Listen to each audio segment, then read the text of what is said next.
The iPhone 17 Pro Max, Apple's latest absolute demon of a flagship, is clearly better than the Galaxy S25 Ultra, right? Right? Stinger! Yes, ladies and gents, this is the iPhone 17 Pro Max. The rumors and leaks were right, and we have this huge camera bar here. Apple calls it the camera plateau because we have to be sophisticated and different. It is a big phone with a big battery, the biggest on an iPhone ever. Big upgrades to sustained performance and big wordplay around the marketing for the cameras. Of course, it comes head-to-head with Samsung's Galaxy S25 Ultra, a device from the Android camp that's often referred as the biggest and best of the year. So who is the true big bad wolf here? Let's talk. No, let's duke it out! Talking about the design, yes, the new iPhone look is being mocked. It's been controversial since the leaks. It's divisive now. The camera plateau looks a bit absurd, but let's not lie to ourselves. The stop camera triangle was mocked on release. The notch in the display was mocked on release. The dynamic island was a huge meme generator. Over time, all of these features became desirable signatures. Seeing them meant, yes, I have the new iPhone. Magical marketing in the works. But no, we are also willing to cut Apple a lot of slack for the camera plateau because its design is meant to be practical. It holds a lot of the hardware up there, it holds better antennas, and it helps dissipate heat better, which helps with sustained performance. More on that when we get to the performance section. So the new iPhone 17 Pros are made of aluminum, and Apple made it sound like an upgrade, when just years ago aluminum was for the cheap iPhones and the Pros had the prestigious stainless steel or titanium for about a couple of years. But hey, if history teaches us anything, the Galaxy S26 Ultra will be ditching titanium as well, magically and surprisingly. Okay, back to present time. Let's talk about the displays. Now, the iPhone 17 Pro Max comes with a new, brighter display that can hit up to 3000 nits peak. At 20% APL, we measured almost 2700 nits, which is also very good. Even better, the new thermals of the iPhone allow it to keep the brightness up for longer without heating, and even better, there's a new anti-glare coating on the screen. Now, I've loved the anti-glare on the Galaxy phones since the 24 Ultra had it. And it's still better than the one on the iPhone, as can be seen in the footage now. However, the S25 Ultra does reach slightly lower numbers of max brightness. So there's a trade-off. Still, I do prefer less screen reflections than having the display work harder.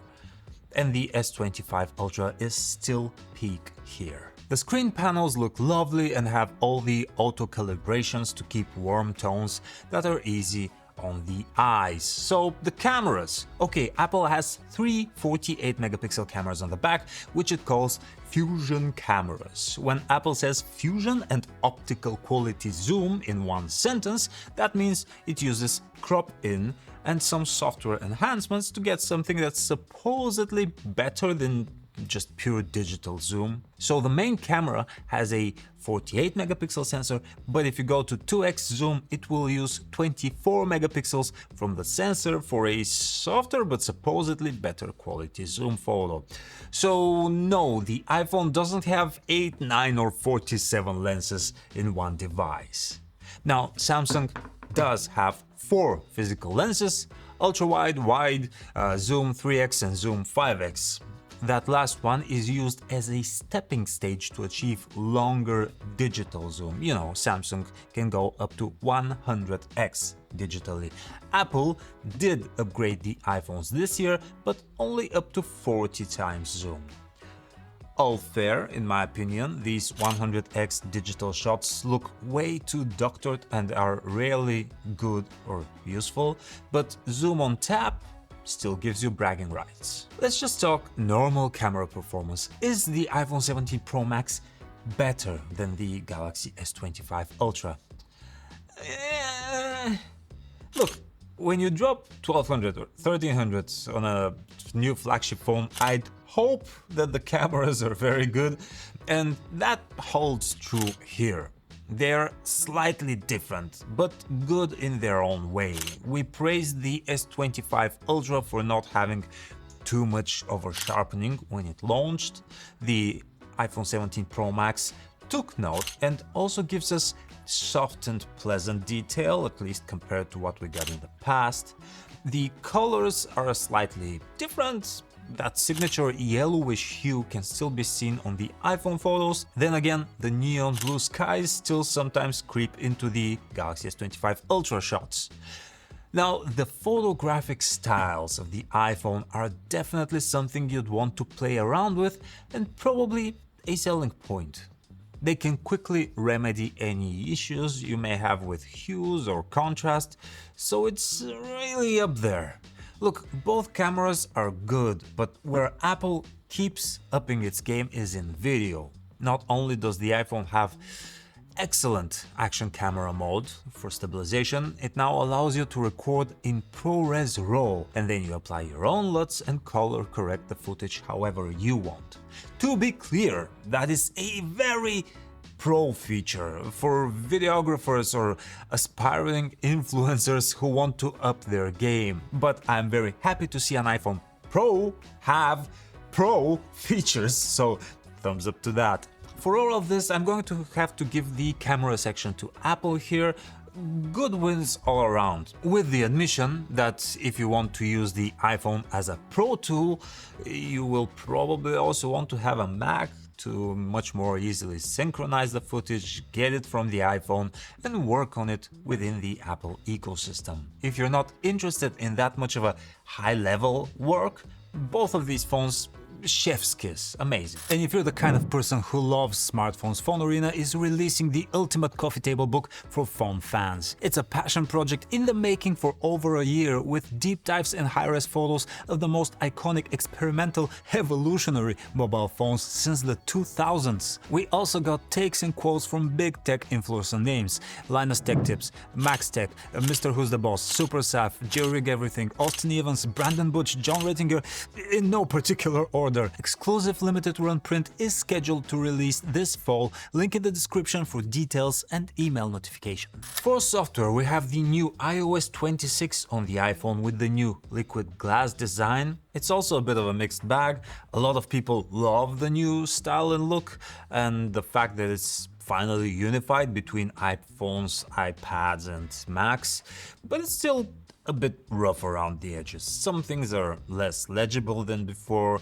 There are still some visual bugs, like your app icons can disappear and force you to restart the phone. Samsung's One UI has a bit of a more colorful and flat look to it, and you may or may not think that cheapens it. What it does have though is more ways to multitask, with split screen floating windows or Samsung DeX, which allows you to hook to an external monitor and have a desktop machine. Not to mention the S Pen stylus for taking notes by hand.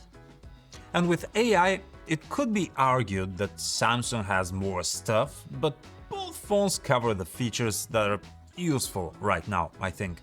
Like, do we really need sketch to image? Does anyone use it? What's important is that both phones have live translation for calls.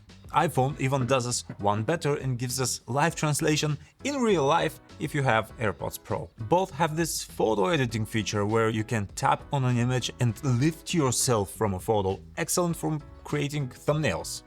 Or the Magic Eraser.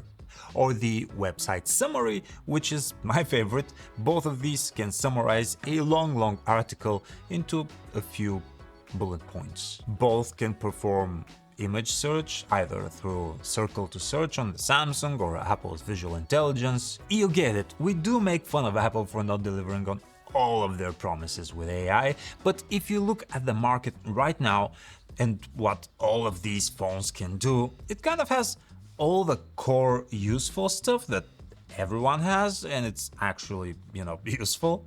And this year, Apple takes performance up to yet another level with the new thermal management. The vapor chamber cooling and the new design definitely do their job, and the A17 Pro chip takes much longer to throttle. And when it does, it holds a much higher score than the already throttling Snapdragon 8 Elite. This gives the iPhones a good boost for gaming, which is important since they've been getting true AAA titles like Death Stranding, Resident Evil, Assassin's Creed, not silly mobile versions of those games, mind you, the actual games. The caveat is that even though the iPhone 16 Pros could run them, it would barely hit 30 FPS. Now we go to 40 plus, which is a huge upgrade.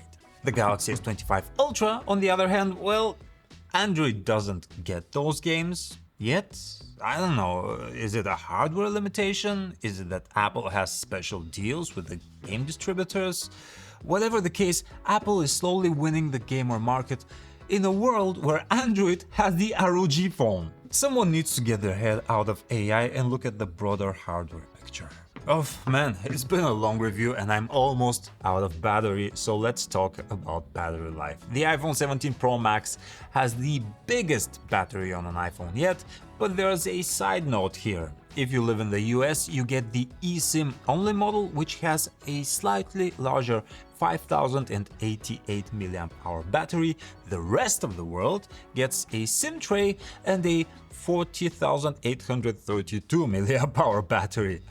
Our tests show that the iPhone 17 Pro Max can last about as long as the Galaxy S25 Ultra with its own 5000 mAh battery, with the exception of gaming, where the Samsung for some reason soared. Now, only if it had games to play on it. It's like the PS5 of phones. Look, I'm just kidding, I just had to get that reference in there. In the end, which of these is the better phone? Both are absolute peak. The Samsung is now 8 months old and it will be refreshed in about 4 months, which is kind of why this comparison is kind of hard to make. And I kind of want you to buy a Galaxy S25 Ultra only if you get a discount deal on it right now. The iPhone 17 Pro Max, on the other hand, save for some external structural issues, is fresh, hot, new, absolutely best from Apple, with meaningful hardware upgrades this year. Now, I do want to see iOS 26.1, which should take care of some bugs, and I'm pretty sure that Apple will figure out that it needs contrast in its interface elements to make them visible.